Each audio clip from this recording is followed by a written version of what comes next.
The morning that changed everything began the way most mornings at Windsor did, quietly, with the kind of stillness that made you think nothing in the world could go wrong.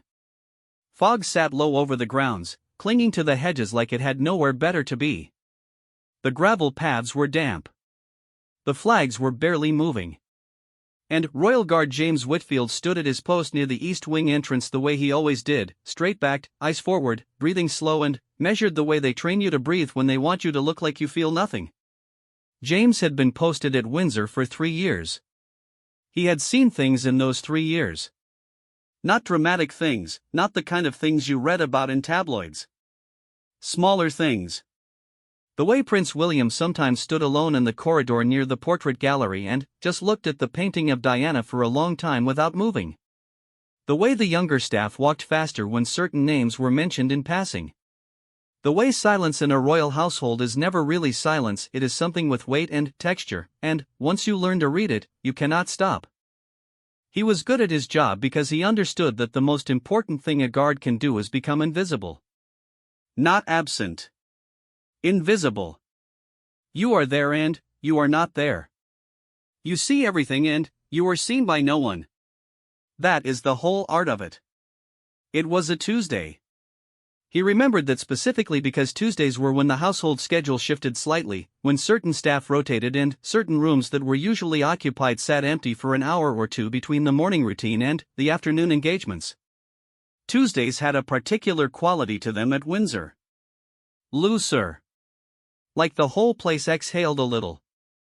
He had just completed a perimeter check and was returning to his post when he heard footsteps coming from the direction of the side corridor, the narrow one that ran behind the formal sitting rooms and connected the private family quarters to the older wing of the building where the administrative offices were kept. It was not a corridor that saw a lot of traffic. Staff used it sometimes as a shortcut, but it was the kind of passage that people with important places to be rarely bothered with. Too plain. Too narrow. Too unremarkable. The footsteps were small and quick. He turned just slightly, the way you do when something registers at the edge of your awareness before your brain has fully caught up to it. Princess Charlotte came around the corner. She was 9 years old that year, and she moved the way 9-year-olds move when they think no one is watching, not the careful, considered movements of the child who knows she is on display, but something looser, faster, more alive. Her dark hair was slightly messy, pulled back but not quite successfully. She was wearing a blue cardigan over her school clothes and she had her small leather satchel over one shoulder. School must have just finished for the day, or perhaps she had been let out early, or perhaps she had simply wandered away from wherever she was supposed to be in the way children sometimes do when the pull of curiosity is stronger than the pull of rules. She stopped when she saw him. He straightened instinctively. She looked at him with the calm, measuring gaze that children of that family all seemed to have, this particular quality of looking at you that was neither arrogant nor uncertain but something else entirely. Something that suggested she was deciding something about you before you had even opened your mouth.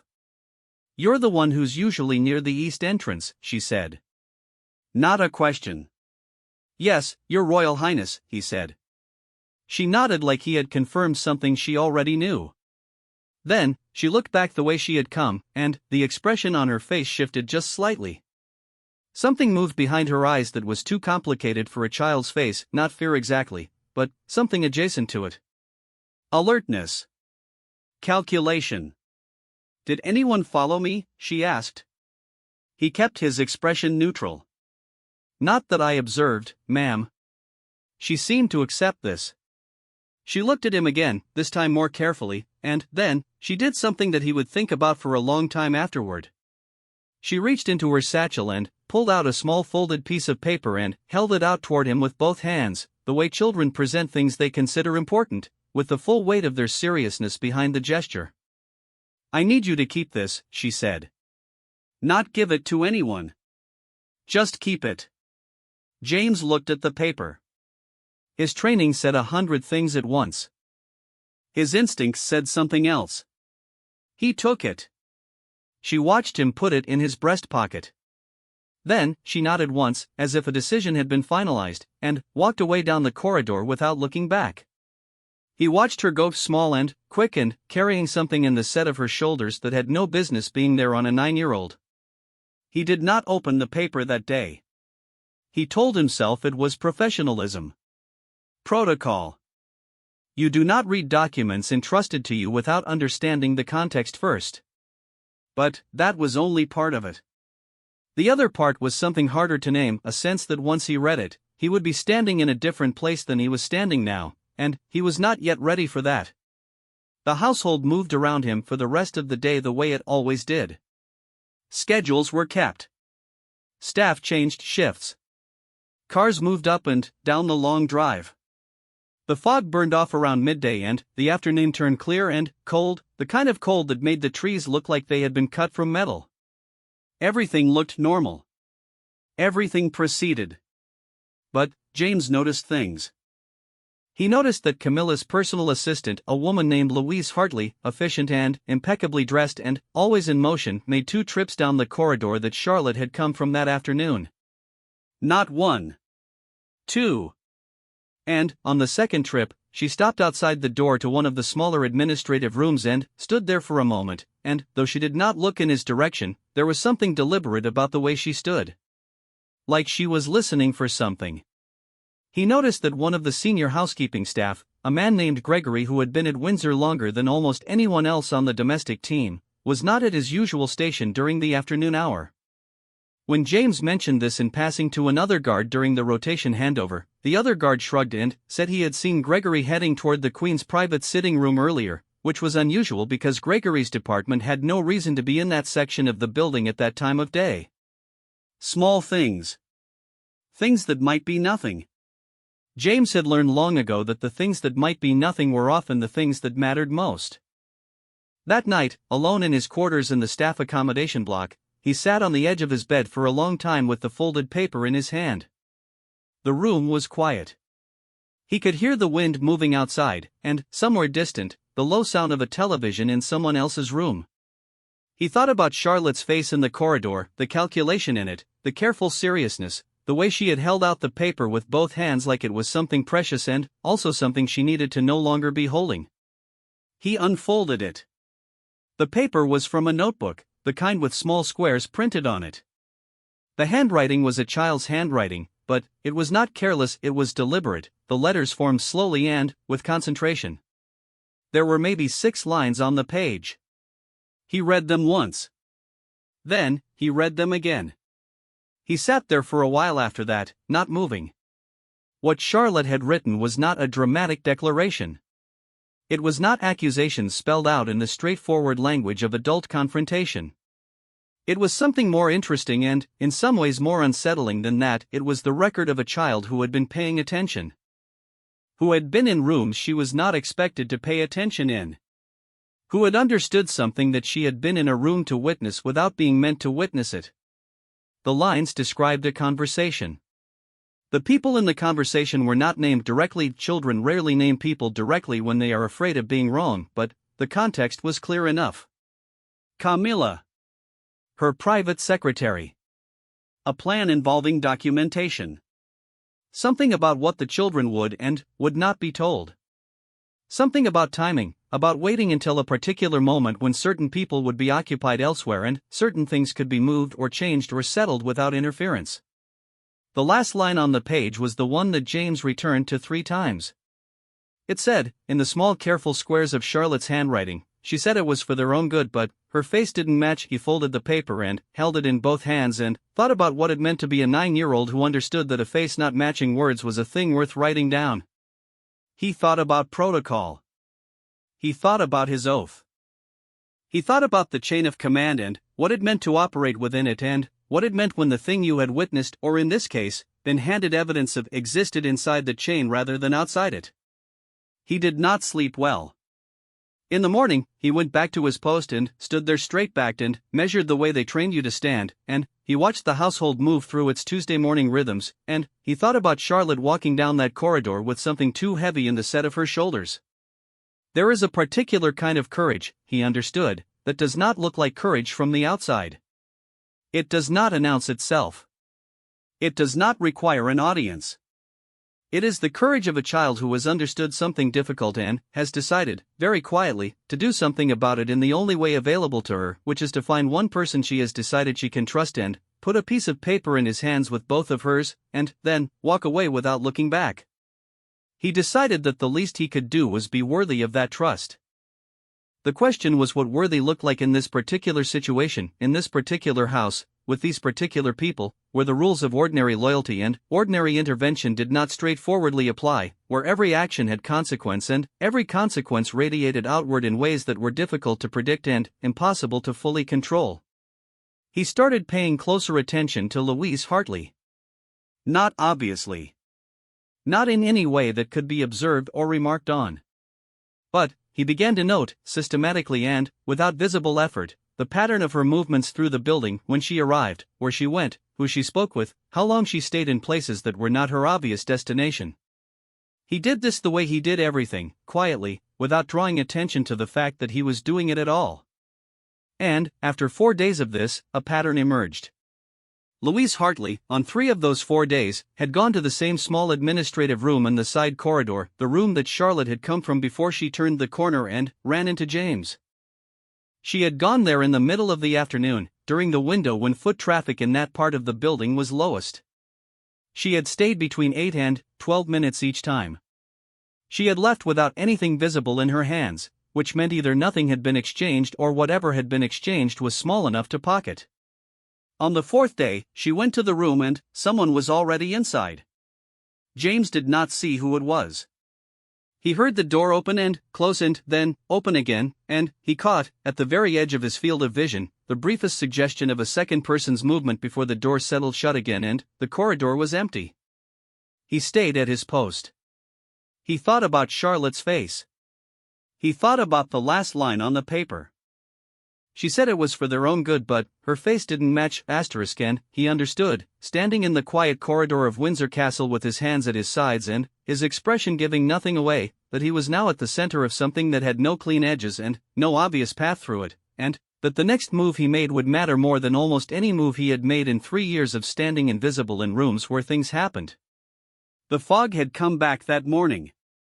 It sat low over the grounds again, the same as it had on Tuesday. The flags were barely moving. The gravel paths were damp. And, somewhere inside the castle, a 9-year-old girl was going about her day carrying the weight of something she was too young to be carrying, having trusted it, in the only way she could, to a guard she had decided had a face that matched his words. He intended to prove her right. James spent the next week learning the geography of patience. Patience is not the same as waiting. Waiting is passive, you sit somewhere and let time move through you and eventually a thing either happens or it does not. Patience is an active discipline, a constant low-level work of observation and restraint and decision-making about when to move and when to stay still. James had been trained in it, but training and practice are different countries. In training, patience is abstract. In practice, it has texture and weight and cost. It costs you something every day to know what you know and do nothing visible with it. He had still not told anyone about the paper. He had reasons for this. Not excuses, reasons, which are different because they hold up when you turn them over in your hands in the quiet of a night you cannot sleep through. The first reason was that he did not yet know enough. A child's handwritten account of a conversation she had overheard was not evidence of anything except that Charlotte was observant and frightened enough to document what she had seen. The second reason was that he did not know who to tell.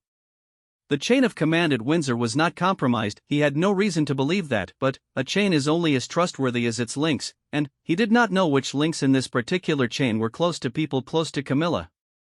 The third reason, which he did not examine too closely because it made him uncomfortable, was that he did not want to be wrong. He was a guard, not an investigator. He was trained to protect people physically, not to navigate the internal politics of the most watched family in the world. But the paper sat in his breast pocket like a stone. On the 8th day, Charlotte found him again. It was not the same side corridor, this time it was the small garden courtyard that sat between the chapel and the old orangery, a space that in winter was mostly deserted because it faced north and the wind came through it in a way that made it unpleasant for anything except being alone with your thoughts.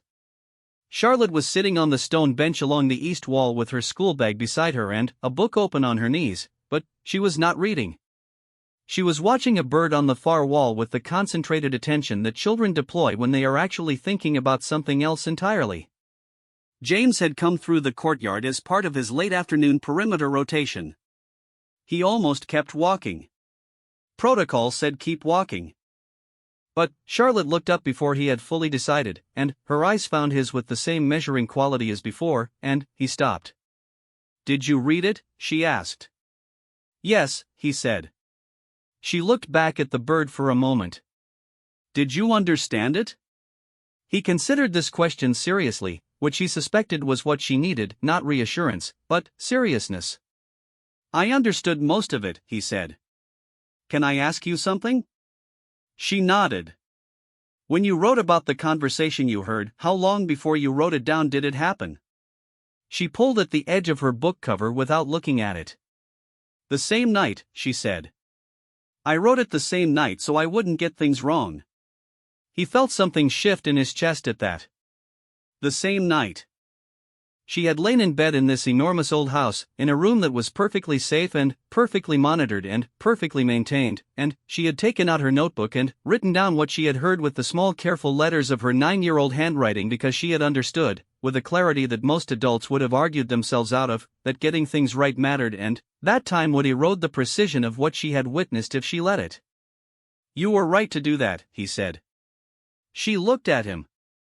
"Are you going to do something?" The question was direct. No preamble, no softening, no expectation of being managed or redirected. Just the straight clear line of it. He noticed that she did not ask if he could do something or whether there was something to be done, she asked if he was going to do it, which was a more sophisticated question because it was about will rather than capacity. "Yes," he said. "But, carefully. And, not quickly." She absorbed this. "She's been having more meetings," Charlotte said, her voice dropping slightly, not from fear but from the particular quietness of someone relaying information they consider important. "Louise, her assistant, she comes and goes a lot. More than usual." "I know," James said. "I've noticed." Charlotte looked at him steadily. "The meetings are about something in the old records office," she said. "I heard that word records. And something about what the estate documentation shows." He stayed very still. "How did you hear this?" "I was doing my reading in the corridor near the family library," she said simply. "The room next to it shares a vent. I wasn't trying to listen. But, then, I was." A child who had learned to listen the way he had learned to stand invisible. The parallel was not lost on him. "Charlotte," he said, carefully, "what you're doing is, I need you to be careful. Whatever you've heard or noticed, you shouldn't be the one investigating this. That's not your job." "I know," she said. "That's why I gave it to you." She said it without impatience, without drama. Just the plain logic of it. She had identified a problem, identified the limits of her own capacity to address it, identified someone else, handed the problem to that someone else. It was extraordinarily sensible, and it was also heartbreaking, because no 9-year-old should have to be that sensible. He went back through what she had said after she left the courtyard. The records office. Estate documentation. These were not vague terms. At Windsor, the records office held administrative files going back generations, and estate documentation was the paper infrastructure of the family's holdings, trusts, and legal arrangements. If something was being moved or altered in those records, the implications were significant and specific. This was not a vague family power struggle or a social maneuver. This had legal dimensions. He needed help. But he needed the right kind of help, from the right kind of person, approached in the right kind of way. He thought for 2 more days about who that person was. The answer, when it came to him, was not who he expected. It was not a superior officer, not someone in his formal chain of command, not a lawyer or a family representative. It was Marcus Osei, who had been at Windsor for 11 years and who currently worked in the Household Records Department, a quiet man in his late 40s who had grown up in South London and who had the particular quality of people who have spent a long time in proximity to great power without being seduced by it. James knew Marcus the way you know people in an institution, not intimately, but reliably. He knew that Marcus was methodical and discreet and had a reputation among staff for being someone who found things without making noise about the finding. More importantly, James had once watched Marcus, during a minor internal dispute that James was not meant to know anything about, refuse a direct request from a senior household manager to misplace a file. He had refused politely, clearly, and without apparent anxiety, and then moved on with his day. The file had been found intact. The manager had eventually moved to a different posting. James approached Marcus during a midday break, in the small staff dining room that sat on the ground floor of the East residential block.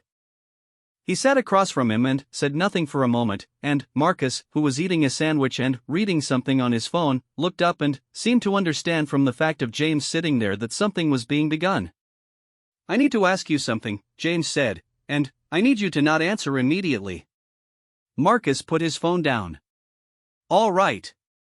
If someone wanted to access the estate records without authorization, not to remove anything, just to look, how hard would that be?" Marcus was quiet for a moment.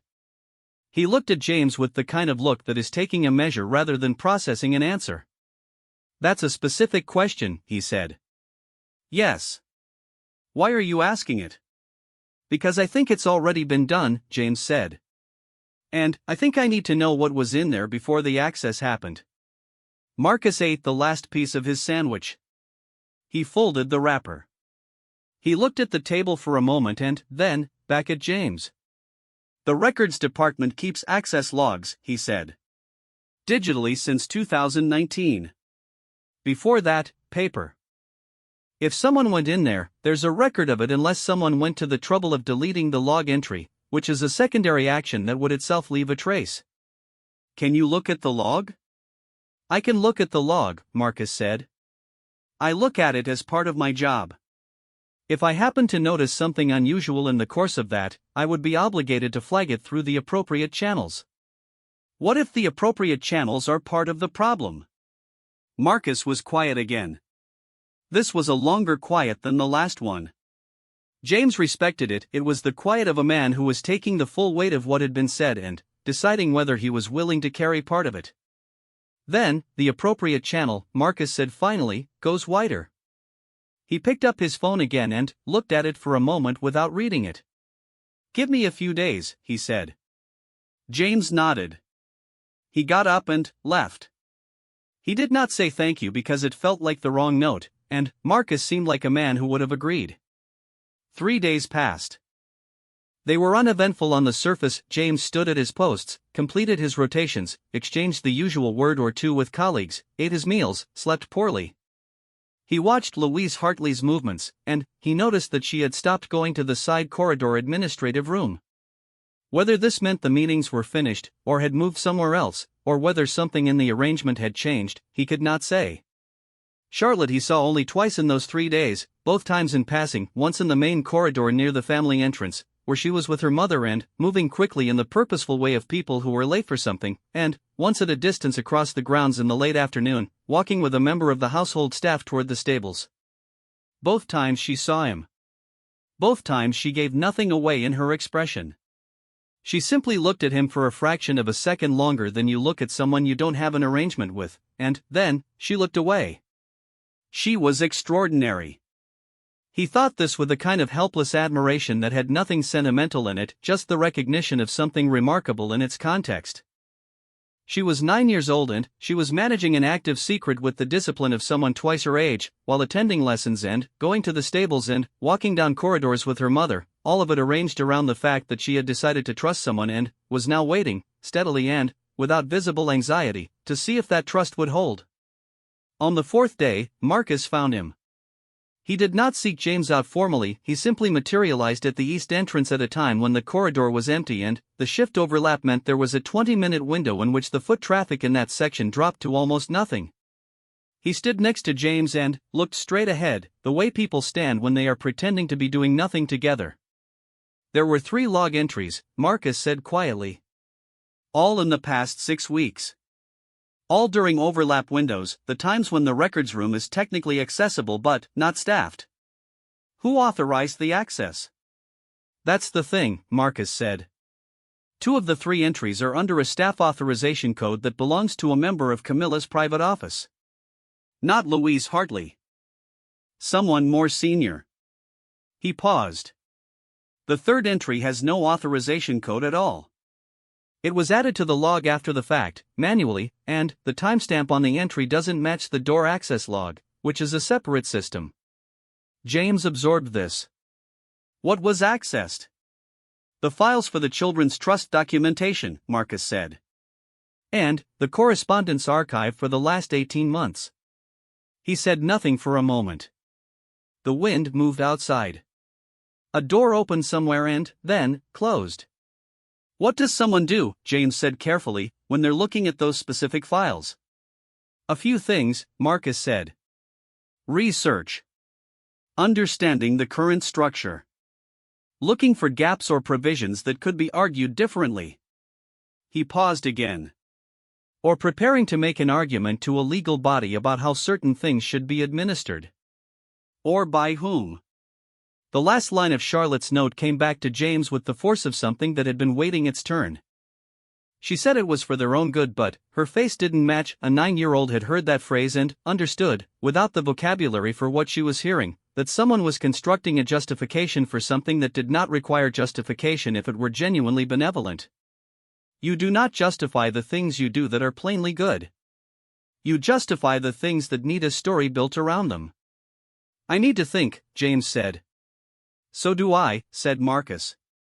He straightened slightly and, then, moved away down the corridor, back toward the records wing, his footsteps quiet on the stone floor. James stood at his post. The fog was gone today, the sky was thin and cold and blue, the kind of blue that makes winter in England look almost deliberate. The grounds were still and orderly and perfectly maintained. The flags moved steadily in a clean wind. He thought about Charlotte in the courtyard with her book and her bird. He thought about the way she had handed him the paper with both hands. He thought about the specific weight of the word trust, the way it functions as both noun and verb, the way it describes not just a feeling but an action, something you do to someone, something you extend and, then, have no control over once it leaves your hands. She had trusted him. Marcus had trusted him. And, somewhere in this old, enormous, carefully maintained house, something was being planned that would affect 2 children who had no say in it, who would be told, when the time came, that it was for their own good, by someone whose face did not match their words. He needed to move. Carefully and, not quickly, as he had promised. But, he needed to move. The question of who to tell was not simpler than it had been 2 weeks ago. It was harder. Because now James had something more than a child's handwritten note, he had a pattern. Log entries. Timestamp discrepancies. Files accessed without clear authorization during precise windows of minimum staffing. He had the architecture of something, even if he could not yet name the building it was constructing. And, the more you know, the more carefully you have to move. Ignorance has a certain freedom in it. Knowledge binds you to its own logic. He spent 3 evenings sitting at the small desk in his quarters with a notepad and a pen, writing nothing, just thinking, methodically, through the map of people and positions and loyalties as he understood them. He was not an investigator. He reminded himself of this regularly, not as a limitation but as a useful anchor. He was a guard. His skill set was observation, presence, containment, and judgment under pressure. He was not equipped to build a legal case or navigate institutional power structures. But, he knew people in the way that 3 years of invisibility teaches you people, their patterns, their pressures, their weak points and their reliable ones. He kept coming back to one name. Sir Edward Hollis, who served as the senior legal advisor to the Wales household, was a man James had seen perhaps a dozen times in 3 years, always briefly, always in motion. He was in his mid-60s, rail-thin, with the permanently distracted expression of someone who was perpetually 3 conversations ahead of the one they are currently having. He was not warm. He was not the kind of man who inspired fondness. But, James had observed one thing about him that mattered more than warmth, which was that he had, on 2 separate occasions that James could remember, said no to Prince William with the calm confidence of a man who believed his job was to provide accurate counsel regardless of whether the recipient of that counsel found it pleasant. Most people in proximity to that family had a habit of adjusting their opinions to the shape of what the family wanted to hear. Edward Hollis appeared structurally incapable of this. James wrote his name down on the notepad and, then, sat looking at it. The difficulty was access. James was a guard. Edward Hollis was the senior legal advisor to the Wales household. In the normal order of things, these two people occupied positions that did not overlap. They existed in the same building but in different strata, and a meeting between them that was not accidental and was not professional would require explanation. And anything that required explanation left a trace. He needed an intermediary. Or an occasion. The occasion came from an unexpected direction. Charlotte engineered it. He did not know, at first, that she had done it deliberately. It presented itself as coincidence. She appeared at the east entrance on a Thursday afternoon, at a time when he was on post, accompanied by her school reading bag and a piece of paper that she held out to a member of household staff as she arrived, which turned out to be a note from one of her tutors requesting that she be permitted to use the library map room for a project. The map room was in the older wing, adjacent to the section of offices that Edward Hollis used when he was in residence. James, as the guard on the nearest post, was the one who cleared the access and walked with her to the appropriate section of the building. It was a 4-minute walk. In those 4 minutes, Charlotte, without looking at him directly, said the following, very quietly and very quickly: "He's going to be in the corridor near the legal records annex at 4:30. He eats a biscuit at 4:30. He goes to get it himself from the staff kitchen at the end of that corridor. He's done it every day this week." I checked. James said nothing. "I'm just telling you," Charlotte said.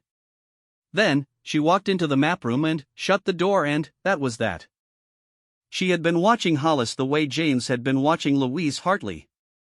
She was 9 years old and she had been running her own parallel operation, tracking a man's afternoon biscuit habit, and she had handed James the information in a 4-minute window that she had created by manufacturing a reason to be walked to that section of the building.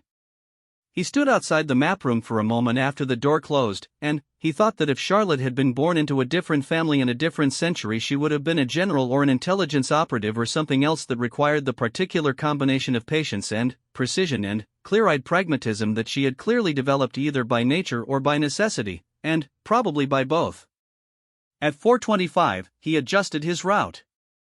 At 4:31, he encountered Edward Hollis in the corridor outside the staff kitchen at the end of the East Legal Wing. Hollis was indeed carrying a biscuit, a digestive, half-eaten, held with the particular carelessness of someone who considers eating a functional rather than a social activity. "Mr. Hollis," James said. Hollis looked at him with the brief, comprehensive assessment of a man who processed people quickly. "You're one of the Wales household guard." "Yes, sir. I'm sorry to stop you in the corridor. I wouldn't do it if I didn't think it was necessary." Hollis ate the second half of his biscuit and looked at James with an expression that was not annoyed and not welcoming but was attentive in the way that dry, precise people become attentive when something unexpected is placed in front of them. "You have approximately 90 seconds, he said, "before I decide whether to continue this conversation or not." James told him the shape of it in fewer than 90 seconds. Not every detail, not Charlotte's name, not Marcus's name, not the specific files.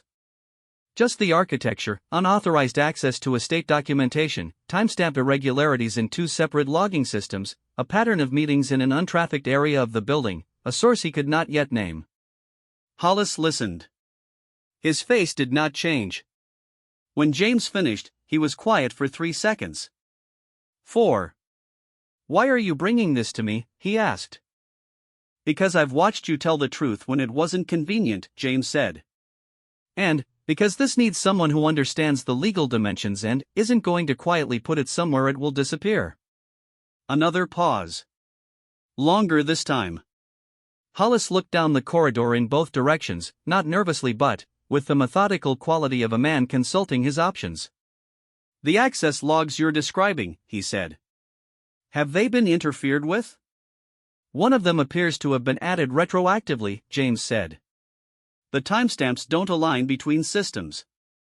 Hollis absorbed this. "If that's accurate," he said carefully, "then what's been done is not simply an administrative irregularity. falsifying an access log in a royal household record-keeping system is a serious matter.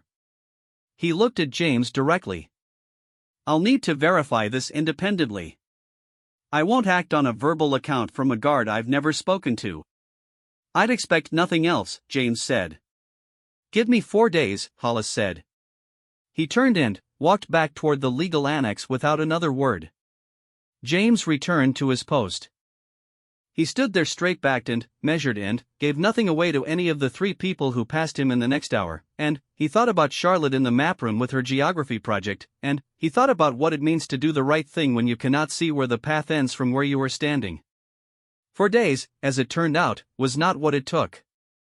On the second day, Marcus sent him a message through the internal staff communication system that said nothing except the name of a file and the word found, which was their agreed signal that Marcus had located the document that had been accessed, and that he had secured a record of its original state before the access occurred, which meant that any alterations made during the unauthorized viewing could, in theory, be compared against the original. On the third day, something changed in the texture of the household's ordinary operations that James had learned to read the way you read weather. It was subtle, a slight stiffening in certain staff movements, a change in the routing of Camilla's assistant through the building, a meeting that was scheduled and then, unscheduled and then, did not appear on any visible record. Louise Hartley walked past James's post twice in one afternoon and, on the second pass she was moving with the particular tight efficiency of someone who was managing the consequences of something that has not gone as planned. He did not know yet what that meant. But, he felt it like a change in air pressure. On the 4th day, Hollis found him. Not in a corridor this time. He appeared at the east entrance in the early evening, after James's shift had technically ended, and asked him to walk with him through the grounds. They walked in the cold along the east garden path, the sky the color of old pewter above the tree line, and Hollis told him what he had found without preamble or softening. The access had been confirmed. The falsified log entry had been confirmed. A senior member of Camilla's private office, Hollis did not name the person, and James did not ask, had viewed specific files in the Children's Trust documentation and the correspondence archive on 3 separate occasions. The files in question related to the administration of the trusts established in the children's names following certain estate reorganizations, and, more specifically to the provisions within those trusts that governed parental oversight and advisory roles. In plain terms, Hollis said, walking steadily beside James on the gravel path, someone was looking at the documentation that governs who has oversight of the financial and estate interests of Prince George, Princess Charlotte, and Prince Louis. And they were looking at it without authorization and without leaving a clean record of having done so. What would someone do with that information? James said. Prepare, Hollis said simply. Prepare an argument. Understand the terrain. Identify the provisions that could be challenged or interpreted broadly. If someone wanted to make a case, in a formal legal context, for a different arrangement of oversight, for a different set of hands on those decisions, they would need to understand exactly how the current structure was built before they could argue for changes to it. The wind moved through the garden. A few dead leaves scraped along the path ahead of them. Is that illegal? James asked. The research itself? No. The falsification of access logs in order to conduct that research without leaving a clear record? Yes. It suggests awareness that the access would not have been authorized had it been formally requested, which itself implies intent. They walked for another minute without speaking. What happens now? James asked. I've already made 2 calls, Hollis said. The Prince of Wales's legal team will be briefed formally tomorrow. There are mechanisms within the household, formal ones, with appropriate documentation and appropriate parties for addressing this kind of situation. Those mechanisms will be used. He paused. The people who needed to know, now know. The people who needed to not know are about to discover that the machinery they have set in motion has been observed. James thought about this. Will it be resolved? It will be addressed, Hollis said, which was not the same answer but was the honest one. What was found does not disappear. What was found will be part of a documented record that is now in the hands of people whose job is to act on it. Whether or not anyone faces formal consequences, that is above my authority to guarantee. He stopped walking and looked at James directly. "You should know," he said, "that the initial report will not name you. Your role in bringing this forward will be handled with discretion. That is your right, and I will make certain it is respected." "I'm not concerned about that," James said, and meant it. Hollis looked at him for a moment longer.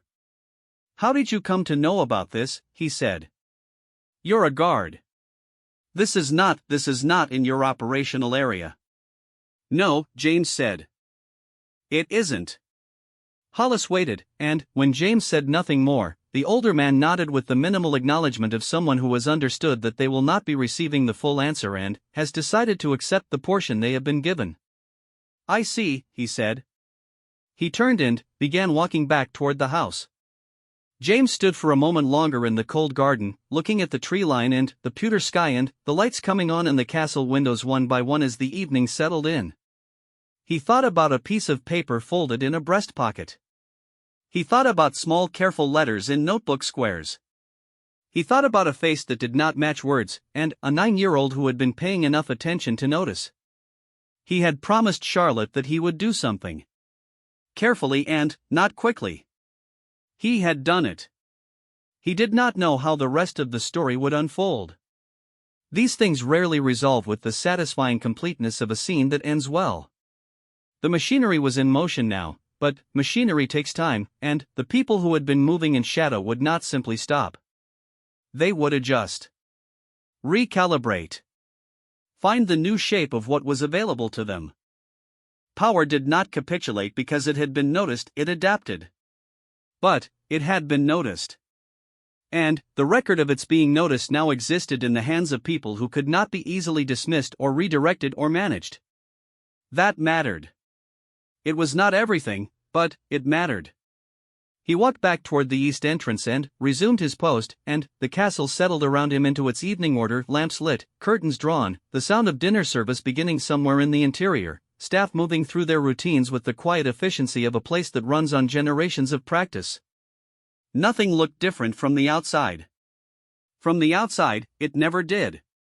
2 days later, he passed Charlotte in the main corridor near the family entrance. She was with a member of her household staff, returning from something, writing lessons by the look of her hair loose and her cheeks flushed from the cold. She was talking to the woman beside her with the easy animation of a child who was genuinely enjoying a conversation. She looked, in that moment, entirely like what she was on the surface, a girl coming in from the cold, talking about horses. Then, she passed James, and, for just a fraction of a second her eyes found his.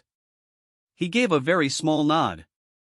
She held his gaze for that fraction of a second, and something in her expression shifted, not dramatically, not enough for anyone else to read it. Just the faintest easing. The almost invisible release of something that had been held tightly for longer than it should have been.